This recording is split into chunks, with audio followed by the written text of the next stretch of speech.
Hello everyone, welcome back to another video. Israel has been trying to conduct an operation in Rafah for a very long time now. Ever since this genocide began, they were attacking the southern part of Gaza, but they did not have a very intense military operation in Rafah, in the southern part of Gaza. They spoke with the Egyptians many times. They gave them an ultimatum a few weeks ago. They asked them to take action. They asked for many things from the Egyptians and they came up with many proposals. One of this proposal was a joint operation from within Egypt. Egypt didn't even respond to that. Another suggestion was building a new wall over and beneath the ground. Another suggestion was add more surveillance in the area.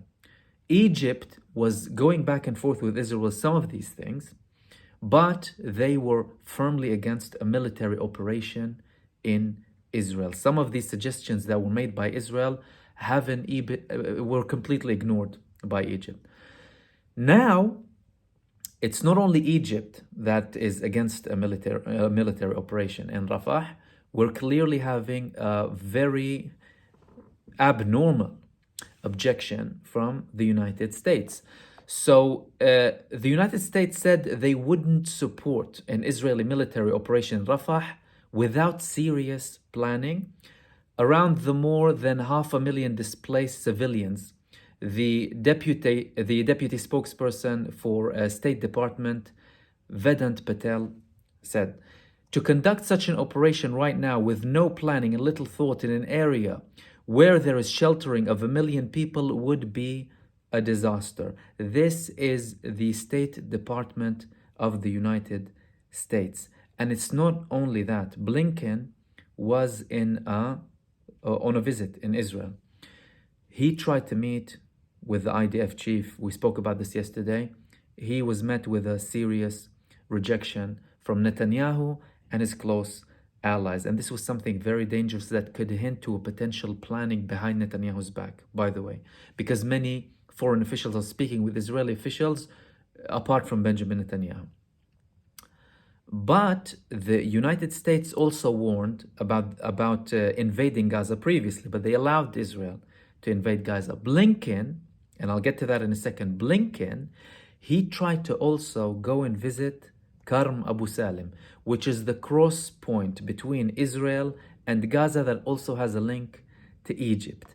But his trip was cancelled because Israel said that they could not guarantee that there won't be any protests in the area when Blinken arrives. Many people are speaking really badly about the United States administration in Israel, particularly the closest allies of Benjamin Netanyahu, like Itamar Ben-Gvir.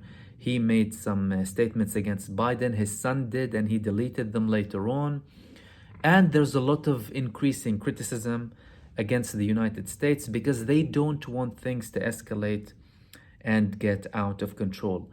This latest rejection from the United States for Israel to go and carry out an operation in Rafah, we haven't seen something like that in a very long time, especially coming from the United States and at such a serious time. I mean, we previously had situations where it wasn't as bad. I mean, when we're talking about 2008, 2009, for example, or the other escalations with Gaza or other Israeli attacks on any other countries, the Israeli government used to have a lot of communication with the United States administration, and the US administration could keep Israel in check. Now, the United States is feeling that they cannot put any pressure on Israel, and they want to do whatever they want to do, regardless of what the US says.